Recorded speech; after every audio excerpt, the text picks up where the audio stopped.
Does everyone deserve a second chance? Yes, everyone. Everyone deserves a second chance.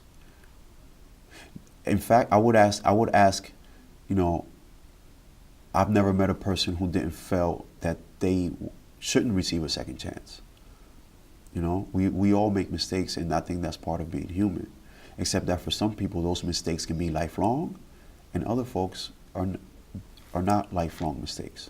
I think everybody deserves a second chance, but I also believe that you can get a second chance in prison, and then you can get a chance out here. I was given an opportunity in prison to educate myself, to go to different programs, but I recognize that programs have a beginning and an end. Life is a process with a beginning and no end. So in there, yeah, I was engaging in programs, I learned as much as I can, and then I gave back. But it's a process too, that carried over from prison to freedom. People who have served time in prison can do both good in prison and good out here.